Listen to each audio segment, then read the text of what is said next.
Jason Silver, welcome to the conversation today. Thanks for having me, John. Excited for it.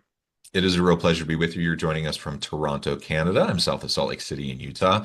And today we're going to be talking about work, the workplace, how to make work fun and exciting and engaging in a place where you want to be, and really talking about Jay's book, Your Grass is Greener, helping people to do and feel better at work.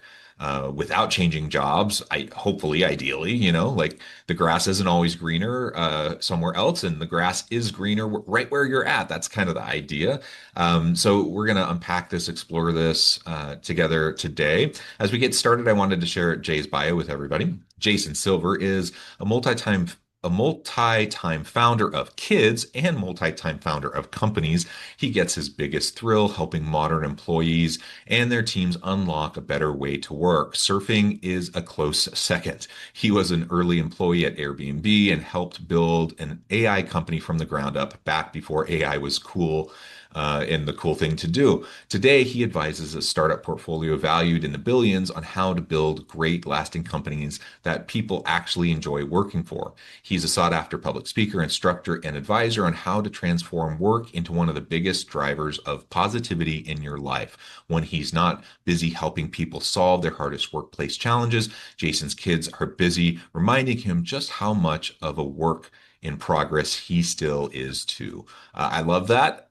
Jay's awesome. I love the background. I love all the cool things that you're doing. And I certainly relate to the kids piece. I'm a father of six children, and they Oh, keep me on my toes. And that's like the greatest work that I do is like just all the stuff I do with my kids, and yeah, a lot of fun, and all that the family stuff. And work is a second, that's the second priority for me. And anyways, great to be with you. Great to have the chance to sit down. And before we dive on into the conversation, anything that you would like to highlight about your own background, your own personal context? what is the hardest thing about having six kids? You know, um, it's an adventure. It's a daily adventure. Now my kids are a little bit older now. My youngest is Yeah. 12. Okay. So age range of 12 to 22. So I'm past the days of like all the little rambunctious young Yeah. ones. And that, oh my gosh, that was like daily chaos. I can Um, only imagine with six. I have two, and I can't yeah. possibly draw a line to what six would look like. And That's so, incredible. we're past that stage. Now we're into Yeah. like all the teenage and young adult drama and everything. Now, honestly, my kids are awesome, Hmm. and really, I feel incredibly lucky. My wife and I think my wife is also a professor, and so Oh, cool. we've been super fortunate to like have careers that are flexible and where we can like co-parent in a way to like help and support each other in our careers and like support each other at home and in the raising of our kids. And like we really have had, I think, the ideal situation that way. Hmm. But yeah, man, it's an adventure each and every day for sure. That's awesome. That's good for you. Congratulations. You made it through with six. That's a hell of an So accomplishment. far so good. I'm How sure about it's going you? to How keep about on you? great. You're a two-time founder of children. What's it like for you? Yeah, two kids. They're great. Both boys. They're a bit younger. They'll be 9 and 6 in March and April. They're awesome. They're the hardest thing that I do and the most joyful thing I do by far. But yeah, they keep me on my toes. It's great. Anytime my ego gets going at all, they yank me back down to earth really pretty quickly. But they're very high energy. Really love it. Like I said, hardest thing I've ever done, and also the most rewarding. So cannot imagine six. I mean, And keep you humble, don't we're they? doing very different things, you and I. Six looks very different than two. They keep you very humble. It Oh, for really is the sure. hardest thing you do. And I love the way you frame it in your bio. Like you've done awesome stuff, like really hard stuff. But you're founder of companies, you've done all these cool things. And you're also the two-time founder of children. Yeah. I think that's funny. But yeah, like absolutely, like children is like the hardest thing you're ever gonna do, and it keeps you humble. Now my kids are the best, and they like revere my wife and their mother, and they treat her with such respect. Now, their father, on the other hand, they bring me down to earth all the time. And they were like, she's also she's a professor. She has a doctorate. They Mm. they revere her, they honor her, and I probably wouldn't let them do otherwise. But for me, my goodness, like they pull me down to earth all the time, and they remind me constantly, like, Dad, you're not the kind of doctor that helps people. Like you're just a professor. Like, and they like to mock me and make fun of me and all that kind of stuff. That's I take it funny. in good fun. Um, you know, I guess that's the You banter you have with your kids, you right? raise them well then, if you feel like they feel comfortable saying that kind of stuff, it's great. But yeah, I get a lot of physical abuse, I'll be asleep and the kid jumps off like off the top turnbuckle to wake me up in the morning with like an elbow dive into my gut first thing in the morning. So I get a lot of that. Awesome. Well, as I was saying in the introduction, I really like the title of this book. Um, it's so tempting, especially in the modern age, to think the grass is greener. And, in previous generations, in our parent or grandparents' generation, the psychological contract of work and the idea of like you go to work for a company and you kind of work your way up the rungs of the ladder and the company's loyal and committed to you. You show up, you do the work, you're going to have an opportunity for career progression. You're going to go work, and more often than not, you're going to go work for a company and you're going to work most of your career there or meet at least a good chunk of your career there, maybe Hmm. switch companies a couple times. That's not the way it is anymore. Like people tend to jump companies all the time. And in some cases, like it's almost expected and required if you're going to progress in Hmm. your career, if you're going to move up in terms of roles and titles and pay and all of that. And so we've really shifted dramatically in recent decades around what that psychological contract looks like, what it looks like to navigate a career, and this whole grass is greener kind of mindset has changed tremendously. And so I love how you frame the book because yeah, not only we know the saying the grass isn't always greener, but we find ourselves in situations where you know the labor market ebbs and flows, and right now we happen to be in a space where it's really not an employee market. Like Hmm. it's hard. Lots of companies are laying off employees because of AI stuff, and we have to kind of find a way to make work the best it can possibly be, often where we're at. Um, and I'm a big advocate for, you know, trying to really leverage, where we're planted to make it the best it can possibly be, especially if I'm a leader. Like, how can I, within my sphere of influence, within my team, like really just make it a dynamic, awesome experience and a great place for people so they can be their best selves. And that's really Hmm. kind of what your book, I think, is all about, right? Yeah, like it's funny. I've been very fortunate to do a lot of different things in my career and see both sides of the equation. I was like you mentioned, I was early at Airbnb. I've had some good startups. I've crashed some startups too. So I've seen I've seen the up and down. But I would have before the book, I would have classified myself as kind of your stereotypical type A, Hmm. drive as hard as I can achievement kind of person. And through the journey of writing the book, this lesson I wound up learning that I'm doing my best to share with folks is I used to think that in this idea of enjoyment was fluff, Mm. just like I'm gonna bust my ass. I don't know if I can say that, but I'm gonna bust my butt. Yeah, right. No, you're And fine. yeah, and once I'm successful, then I'm going to enjoy that success. And what I have learned over time is actually enjoyment isn't fluff. Like enjoyment is the fuel for achievement because there's this Yeah. really awesome flywheel of like the more you enjoy something, the better you do at it. The better you do at it, the more you enjoy it. The more you enjoy it, the better you do at it. And so the question becomes, what can I actually do to enjoy my job more? And I think a lot of times myself and others often think that, well, the enjoyment is out of my hands. I have a boss. I have to do the things that I need to do. I don't like those tasks. Therefore, I don't like my job. And there wasn't a lot out there that was really very tactical around here are nine concrete things that you could literally go and do tomorrow. It doesn't require you to change your job. You don't need your manager's permission to do these things. Yeah. It's just changes to your your day-to-day work, the way that you're approaching your job, that will help you enjoy your job. And you're not doing that just because it's like a fun, nice thing to do. You're doing it because it's going to help you be more successful. It's going to help you succeed. The company's going to be more successful. Your team around you will be better, et cetera. It's like this area that I think is so overlooked because it feels like a, I don't love this, but it feels like a soft skill, it's not as important as some of the other things out there. And the more time that I spent really looking at how do I break down enjoyment and think about it more tactically and treat it like, a more conventional skill, that really started to turn into, wow, I'm enjoying my job more. My team's crushing it. The folks I Yeah. work with are doing better and better and better. And it became such an interesting unlock and, yada, yada, yada, yada. I'm talking to you now and book's been out for a while. I'm so grateful. It's been doing great. It's been a fun journey. Yeah, yeah. I think so much of it really is mindset.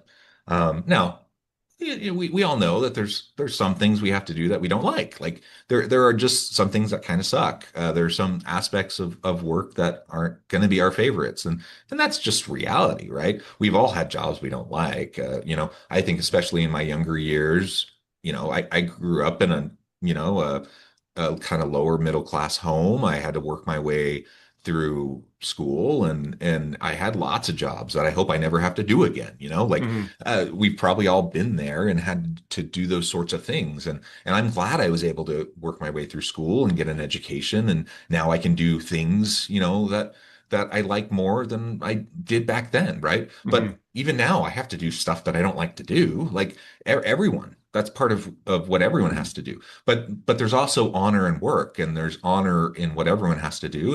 And maybe some people, have to put food on the table, to pay the bills. They have to do stuff that maybe isn't their favorite, and that's okay, because there's honor in any kind of work that we have to do.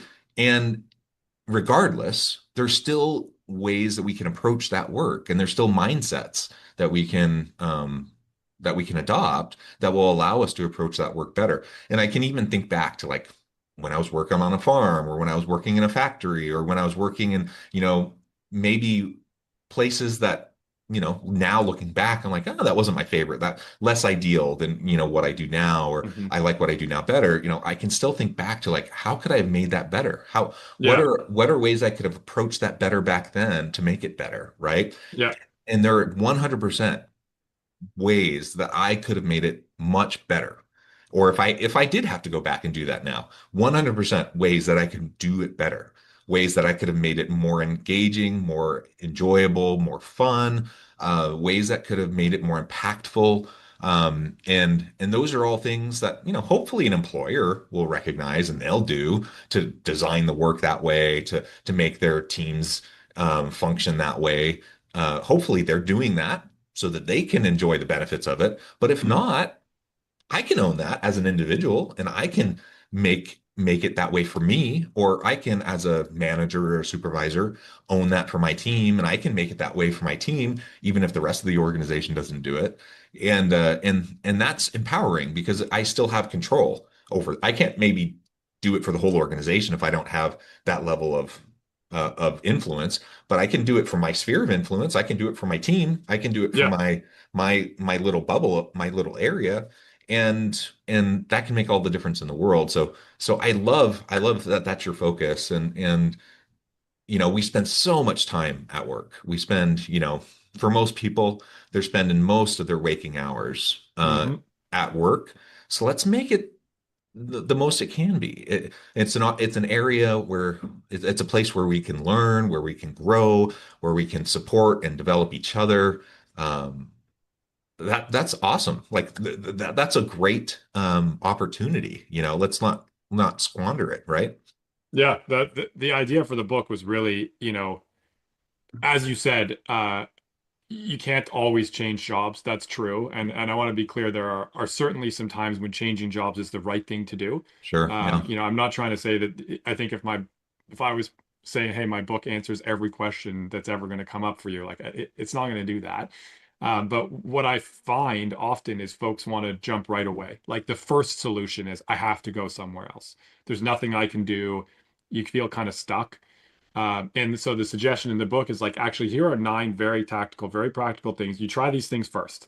And if you try these things and not a single one of these things moves the needle for you in any way, shape, or form, then it's either, that tells you then, hey, it's a great time to go and look for something else. Or if this is just something that I have to do, so be it. But I still believe that there are ways to help. And I think you mentioned a word that's really important that as I was writing the book, I've learned is not what I'm saying at all. There's a big difference between enjoyment and fun. Mm, And I feel like in the English language, these two words have just become quite synonymous. Some of the best times in my career that I've enjoyed the most, in the moment, I was not having any fun. mm. Like you're trying to launch some new product, there's a huge deadline coming up, you're working hard with a team, it's stressful. Can be very, very enjoyable. It's professionally rewarding when you make it happen, solving the problems, working with the folks, but it's not fun. In the same way that like I don't know, you're running a marathon and you're on the like last couple miles. You're probably not having fun in that moment where you're very tired, but you enjoy the process of the marathon overall. And so I think, disentangling those two is really important that fun is always enjoyable, but enjoyment is not always fun in the moment. And so trying to help people see that, okay, there's a bit of a different way to approach some of these things and how can I walk you through it? Because there's just not, in my experience, there's not a lot of resources that approach the concept from this angle. Yeah, yeah, and to that same point, satisfaction, right? You can Yeah, you can exactly. you can gain a lot of personal satisfaction from doing something incredibly difficult and incredibly hard that isn't fun. That Yep. isn't like that is in fact painful. That is in fact something that you may actually never want to have to do again. Like I'm not a runner. I don't want to run a marathon, but if I ever did that, I imagine I would have an incredible amount of satisfaction and like a feeling of accomplishment and personal growth from that. Yeah. And I would never want to do it again. Like I'd be done and I'd feel so accomplished. And then I'd be like, look what I did. And then I'm done. I'm never going to do that Yep. again. It would be fun. But I would feel so satisfied and accomplished from having done that thing. And I can think of a whole bunch of other examples. And same thing at work. Like sometimes you're doing like this really hard thing, this really hard project, or you're working with a team, and maybe it's a really hard group, a really hard personality that you have to work with. And you don't get it's like I tell my kids, they're working on a school project and it's, sometimes you're button Yep. heads with folks. I'm like, that doesn't go away. Like sometimes it's frustrating when you're working on a school project and you're annoyed that you're working with someone that isn't pulling their weight or you're having friction or whatever. I'm like, guess what? That's real life because guess what? In the real world, you're going to have to do that too. And Yep. it goes on and on and on and forever and ever you're going to have to try to figure that out. Well, in the real world in work, maybe you figure out a way and you work through that process and you get through that hard project with maybe someone that is hard to work with and you get to the end of the light at the end of that tunnel and you come out the other end and you're like, oh, I did it. We were able to figure it out and we were able to work together on this thing and you have maybe you don't love that person but you have a newfound kind of professional respect for that person and Mhm. not fun, not something you ever even necessarily want to repeat, but you did it, these are all things that, you learn from, you grow from, and you gain great lessons from, and we don't want to avoid all hard things in life, right? Because if we did, we'd never develop, Yep. we'd never grow, right? You want to play a game? I'll put you on the spot a little bit. Sure, sure, And I can, highlight a bit of a point here. So, sure.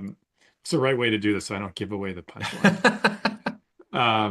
I often play a version of this with folks, and I guess people can kind of to play along outside. But so I'll explain the purpose after we do the game. Maybe that's Okay. the right way. I'm going to describe a company to you. Okay, it's a real company, and I want you to try to guess how fast you think this company makes decisions based on what I described to you, and I'll give you bonus points if you can name the company. Okay, the bonus points count for literally nothing. You just get bride price, I guess. Okay, it's 400,000 people. The budget's about $175 billion. They have very long-term objectives, which means that like the cycle time between doing a thing and seeing the impact of that thing is quite elongated. The stakes are super high. So if they make a bad decision, it could easily lead to somebody dying. And they have no chat, no email, no cell phones to make communication easy and easier inside of the organization. That's all you get. How fast do you think they decide? And do you think you could name the company? Huh. Interesting. I don't know. I'm going to tell you. Yeah. The answer is the company is 1960s NASA, specifically the Apollo mission. Okay, putting people on the moon, right? If they mess up one of these decisions, uh, someone is for sure going to die on the other end. There Right. have been a Yeah. lot of tragic accidents. Um, it's a massive organization. And a lot of times people make the assumption that as a company gets bigger or a team gets bigger or more people get involved, like you would think about a big bureaucracy like that, Uh-huh. decisions have got to be slow. And why do I care about this? If you gave me only one thing to measure to gauge how great a company is, I would ask how long it takes them to make a meaningful decision.